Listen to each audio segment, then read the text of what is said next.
Coucou, toi?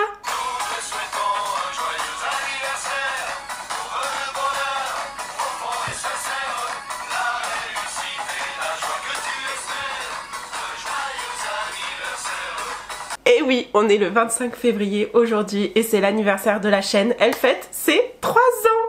Voilà, je suis trop contente. Alors oui, 3 ans, pas 2 ans comme j'ai pu le dire dans les dernières vidéos que j'ai filmées. Je sais pas pourquoi je me suis trompée. Et du coup je me suis dit que pour fêter un peu tout ça et mettre à l'honneur cette chaîne aujourd'hui, j'allais tout simplement vous faire un petit tag YouTube à l'ancienne. Donc c'est un tag avec des questions tout simplement sur ma chaîne YouTube, sur mon expérience avec YouTube. Je n'ai pas lu les questions avant pour pas trop réfléchir et faire en sorte que cette vidéo soit la plus spontanée possible.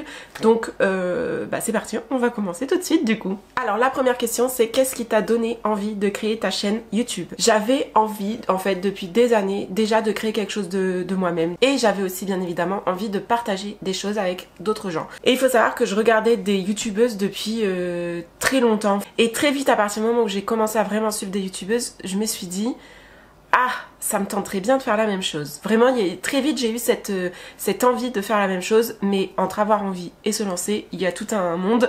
Donc c'est pour ça que j'ai mis autant de temps à me lancer, parce que j'avais peur en fait tout simplement et que je me sentais pas capable. Mais au bout de plusieurs années avec cette idée qui me trottait dans la tête et qui parfois devenait même obsessionnelle, je me suis dit qu'il fallait peut-être que je me lance et du coup c'est ce que j'ai fait. Et en fait j'ai toujours aimé la beauté déjà de base, donc je voulais créer à la base une chaîne beauté, mais pas que, parce que y a plein d'autres sujets qui me passionnent. Donc je voulais la beauté mais pas trop non plus, parce que je me considère pas non plus experte dans ce domaine là. Je pense que au moment où je me suis lancée, des youtubeuses beauté il y en avait 50 000 et elles le faisaient très bien, donc je voyais pas trop ce que j'allais pouvoir apporter de plus. Donc c'est vrai que je me suis dit je ferai de la beauté sur ma chaîne c'est sûr, mais je ferai aussi d'autres choses. Et en fait très vite, d'ailleurs ça a été la première vidéo que j'ai postée sur ma chaîne, c'était une vidéo développement personnel. Et en fait à la base je voulais faire un peu de beauté mais surtout du développement personnel, ou apporter quelque chose aux gens, essayer de les guider en fait dans des situations que moi j'avais peut-être déjà vécues et partager mon expérience en fait tout simplement. Mais voilà pourquoi j'ai créé ma chaîne, c'était pour créer quelque chose de moi-même. J'avais envie de me prouver que je pouvais entreprendre. Enfin YouTube c'est un peu comme créer sa mini-entreprise hein. Alors c'est peut-être assez fort de dire ça pour une chaîne YouTube, parce que créer une entreprise en vrai c'est beaucoup plus compliqué que ce que je peux faire sur YouTube. Mais il y avait cette idée d'entreprendre derrière ma chaîne YouTube que j'aimais beaucoup, l'idée de pouvoir tout gérer, différentes facettes d'un projet. C'était vraiment ce qui m'attirait, et si en plus je pouvais le partager avec d'autres gens c'était encore mieux. Donc voilà, c'est ça qui fait que j'ai voulu créer ma chaîne, partager et créer. Et sachant que le montage vidéo, je me souviens que déjà à peut-être 15 ans, je m'amusais beaucoup à faire des petits montages photos avec de la musique et créer une histoire en mettant bout à bout des photos. Ouais, j'avais déjà un peu ça à 14-15 ans dans ma tête de ah j'adore faire du montage. Je m'amusais avec Windows Movie Maker sur mon ordi là. Et je me souviens que je m'étais éclatée à faire ça. Et c'est vrai que quand après YouTube est arrivé et les youtubeuses aussi, je me suis dit mais finalement c'est un peu ce que je faisais il y a quelques années et je kiffais faire ça. Donc c'est aussi ça qui m'a poussée à lancer ma chaîne. La deuxième question c'est as-tu eu des appréhensions avant de poster ta première vidéo? As-tu hésité? Alors oui, bien évidemment que j'ai eu des appréhensions et que j'ai hésité. Pour tout vous dire, avant de poster cette première vidéo, j'avais déjà fait quelques tests vidéo quelques années avant hein, parce que comme je vous dis, j'avais même le nom de cette chaîne existait quelques années avant que je la lance. J'avais déjà décidé du nom, c'était pour vous dire à quel point c'était un projet qui a mûri dans ma tête. Mais ouais, j'avais déjà fait des petits tests comme ça, d'allumer ma caméra et d'essayer de filmer un truc. Mais à chaque fois, je me disais mais c'est ridicule, je dis n'importe quoi, je suis horrible, ça n'a, enfin vraiment je me sentais ridicule devant la caméra, donc j'ai jamais été plus loin. Et jusqu'à ce fameux jour du 25 février où j'ai osé poster cette première vidéo. Mais là autant les tests que j'avais fait quelques années avant c'était vraiment en freestyle, en mode j'allumais ma caméra et je blablatais, autant là la première vidéo que j'ai postée j'étais quand même quasiment sûre que j'allais la poster, parce que pour le coup j'avais décidé que c'était maintenant que j'allais lancer ma chaîne et que j'étais déterminée. Et voilà, j'ai préparé ma première vidéo, je l'ai filmée, je l'ai montée, et oui j'ai eu peur mais j'ai pas hésité en fait à la poster ma première vidéo. Je me suis dit elle est faite, c'est bon, je la poste, on verra bien ce qui se passe. Par contre, oui, j'ai eu des appréhensions parce que bah, j'ai eu peur de ce que ça allait donner, j'ai eu peur qu'on se moque de moi aussi. Et même pour tout vous dire, je l'ai même pas dit quand j'ai posté ma première vidéo. Personne n'était au courant dans mon entourage, mes amis, mes proches, ma famille, personne. J'ai dit à personne que j'avais créé cette chaîne. Je l'ai dit, je crois, un mois après que j'avais créé ma chaîne et posté ma première vidéo. Donc c'est pour vous dire à quel point je flippais. Mais voilà, aujourd'hui, tout le monde est au courant dans mon entourage, ou presque. Et honnêtement, je regrette pas de l'avoir fait. Et la seule chose que je regrette, pour tout vous dire, c'est de ne pas l'avoir fait avant même. Donc si jamais vous avez envie de faire quelque chose, faites-le, foncez, et on s'en fout des peurs et de ce que diront les gens. La troisième question, c'est que penses-tu de tes premières vidéos, positif ou négatif? Ni positif ni négatif, je dirais. En fait, si je regarde aujourd'hui ma première vidéo, je vais voir plein de défauts, bien évidemment, parce que heureusement, en 3 ans, je pense quand même que je me suis améliorée sur la manière de faire mes vidéos, la manière de parler face à la caméra. Je pense que je suis plus à l'aise. Donc forcément, quand je vais regarder ma première vidéo, je vais voir plein de choses négatives, dans le sens où je vais avoir l'air trop timide, où je vais bafouiller, ou telle chose j'aurais fait autrement. Enfin voilà, mais je trouve quand même que globalement ça passe pour des premières vidéos, c'est pas si terrible que ça. Bien sûr j'ai toujours un peu, pas honte, mais vous savez la timidité qui arrive quand je regarde ma première vidéo en mode ah non et tout. Mais comme quand vous regardez des vieilles photos de vous, on trouve ça à la fois mignon et un peu on a honte en même temps. Mais voilà, c'est ni positif ni négatif, en fait elles sont comme elles sont et elles sont finalement très bien comme ça parce que c'est là où j'ai débuté et au moins j'oublie pas d'où je viens et comment j'ai commencé. Donc je suis quand même contente d'avoir ces premières vidéos. Quatrième question, c'est depuis combien de temps as-tu ta chaîne? Comptes-tu arrêter un jour? Alors comme je vous l'ai dit en début de vidéo, cette chaîne a 3 ans aujourd'hui, donc ça fait 3 ans que je suis sur YouTube. Comptes-tu arrêter un jour? Non, en fait c'est pas dans mes projets actuels. Après je vais pas vous mentir, il y a des hauts et des bas sur YouTube. Il y a des fois où il y a des périodes où j'ai un peu moins d'inspiration, un peu moins d'envie aussi, faut dire ce qui est. Des fois j'ai juste la flemme en fait, et parce que on dirait pas comme ça mais c'est quand même du boulot. J'y passe parfois mes week-ends entiers à faire que du YouTube pour pouvoir vous poster les vidéos à temps, et il y a des semaines où je n'y arrive pas en fait, tout simplement. J'ai juste besoin de repos parce que la semaine derrière j'enchaîne avec mon boulot aussi à côté. Donc des fois j'ai juste je suis fatiguée, j'ai la flemme, et c'est pour ça que des fois il y a des semaines où il n'y a pas de vidéo, ou alors elle est décalée parce que voilà, l'inspiration ou le temps aussi me manque. Et mais voilà, c'est pas pour autant que je pense arrêter dans les moments un peu plus difficiles. Je mets difficile entre des grands guillemets, moments un peu plus down on va dire. C'est pas pour autant que je pense arrêter, au contraire, même si parfois c'est dur de se faire une place sur YouTube, vous le savez, j'en parle assez souvent. C'est vrai que parfois les résultats sont pas à la hauteur de ce que j'aimerais ou de ce que j'imagine, et au contraire des fois je vais être surprise des résultats d'une vidéo et me dire mais j'aurais jamais parié un sou sur cette vidéo et finalement elle plaît.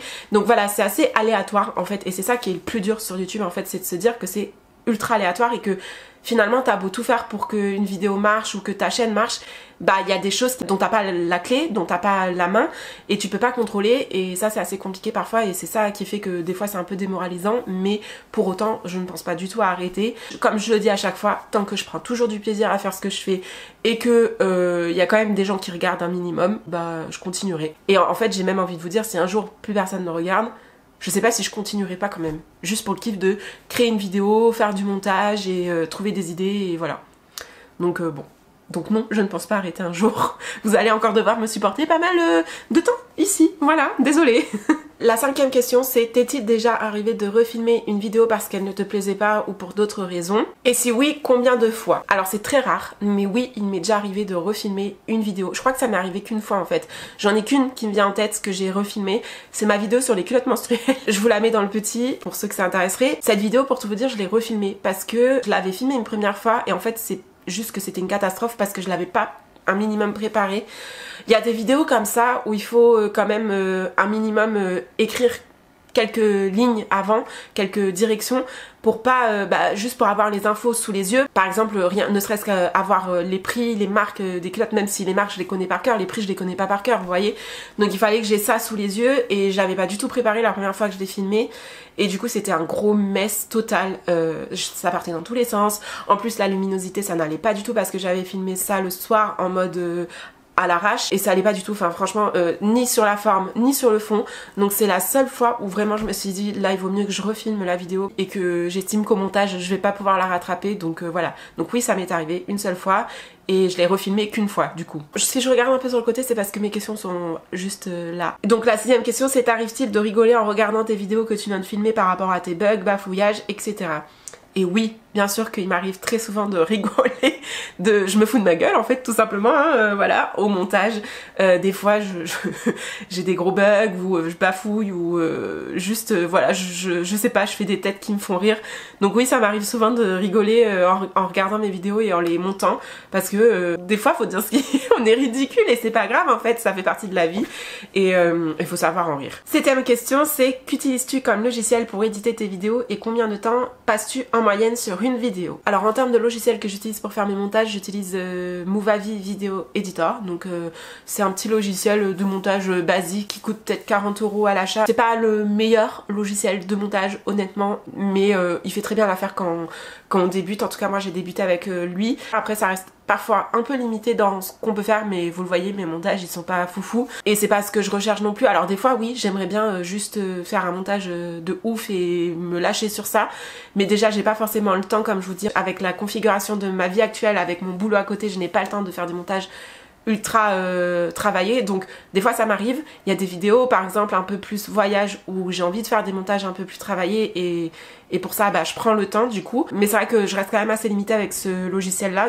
donc je conseille si vous voulez débuter dans le montage vidéo, il est très bien. Et combien de temps je passe en moyenne sur une vidéo, c'est assez difficile à dire. Quand c'est des vidéos justement où il n'y a pas trop de montage, où je blablate comme ça face à la cam, je dirais 2 heures de montage. Alors ça dépend si on compte que le montage ou la totalité du temps passé sur une vidéo. Que le montage, ça va me prendre environ 2 heures de montage par vidéo pour une vidéo simple. Après au total de l'idée jusqu'au moment où je la poste sur YouTube, il y a beaucoup plus quand même parce que déjà je pense que je mets une demi-heure juste pour la poster, pour créer la barre d'infos, la miniature, tout ça, même voire 1 heure parfois, ça dépend des vidéos, donc ça fait 3 heures. Pour filmer en général je suis autour des demi-heures de tournage. Donc on est à 3h30 et les idées, bon je vais pas compter cette étape là parce que en général je me fais des sessions en fait où je me pose et je cherche plusieurs idées, donc ça peut durer 1 heure en général, ouais 1 heure de brainstorming pour trouver des idées, donc on va dire qu'en moyenne une vidéo me prend 4h30, ouais, du début jusqu'à la fin. 8e question, c'est: quel genre de vidéo préfères-tu filmer? Les vidéos que je préfère filmer, c'est les vidéos un peu partage d'expérience, donc typiquement mes vidéos sur la santé mentale, sur la crise de la quarantaine, sur le célibat là récemment que je vous ai faites aussi.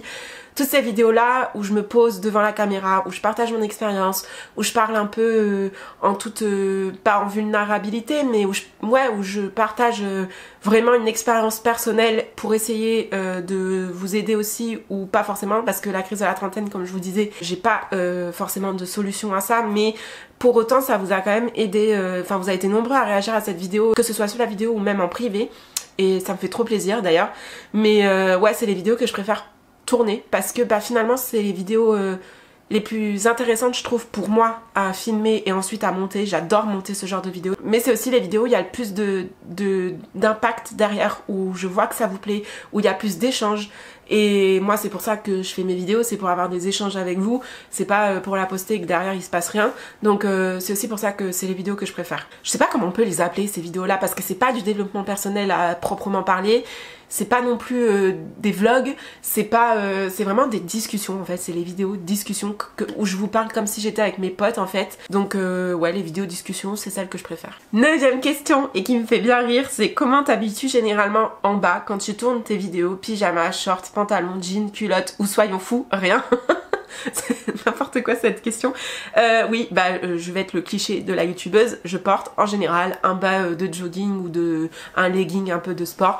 Là c'est ce que j'ai, hop, j'ai un petit legging comme ça de sport que je mets pour quand je reste à la maison, et en général j'ai tout le temps ça en fait. Je n'ai jamais de jean, jamais de short, rien. Juste une tenue de maison en bas, et en haut je mets un petit t-shirt ou un petit haut un peu plus habillé, histoire d'être présentable pour vous. Mais ouais, honnêtement ça sert à rien de s'habiller en bas, on voit pas. Alors à part si je fais une vidéo où je sais qu'on va voir le bas, là je fais un minimum d'effort, mais sinon ça sert à rien. Donc oui, je suis le cliché de la youtubeuse. Je suis qu'à moitié habillée à chaque fois dans mes vidéos, vous le saurez maintenant. Vous pourrez mettre dans les prochains commentaires de mes prochaines vidéos. On sait, on connaît ton secret. Et enfin, 10e et dernière question, c'est as-tu déjà eu des commentaires négatifs? Si oui, as-tu répondu ou effacé? Alors, j'ai pas eu tant de commentaires négatifs que ça depuis le début de ma chaîne. Après, voilà, on n'est pas une grosse chaîne, donc j'ai cette chance-là, entre guillemets, de pas avoir trop de haters. Après, j'ai eu des petits commentaires un peu piquants, parfois. Je les ai même plus en tête, là, pour tout vous dire. Je me souviens juste que parfois, il y a des commentaires un peu, ouais, piquants. Ah bah si, là, récemment, par exemple, j'ai eu un commentaire sous une vidéo que j'ai faite, en plus, il y a un moment, bah, c'était l'année dernière, pour le mois de février aussi. J'avais fait une vidéo où je testais des recettes de crêpes. Et là j'ai eu un commentaire dernièrement qui disait j'ai rien compris. Donc cette personne-là me disait clairement qu'elle n'avait rien compris à cette vidéo. Et je sais plus si j'ai répondu ou pas parce que honnêtement je ne sais pas quoi répondre à ce genre de commentaires. Il y a rien à répondre en fait. T'as rien compris, bah ok t'as rien compris, j'y suis pour rien en fait. Il y a rien à comprendre en fait, c'est une vidéo recette. Donc voilà, c'est juste je vous montre les recettes que je teste et je les goûte et je vous dis si j'aime ou pas. Il y a rien à comprendre en fait. Donc bon, c'est pas des commentaires négatifs, ça c'est juste des commentaires un peu. Des fois tu sais pas pourquoi ils sont là ces commentaires là. Donc voilà, c'est pas vraiment des commentaires négatifs à proprement parler, mais c'est des commentaires un peu. Tu sens que les gens ils sont un peu énervés quoi derrière leur écran, mais bon, c'est pas grave, hein, c'est comme ça fait partie du jeu. Ça veut pas dire que je crédibilise les haters.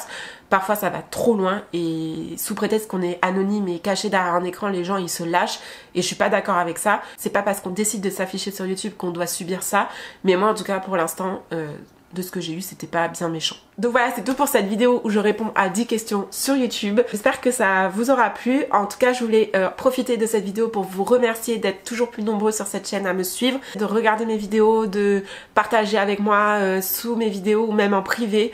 Ça me fait toujours trop plaisir de voir que une vidéo vous a aidé ou que vous avez apprécié une de mes vidéos.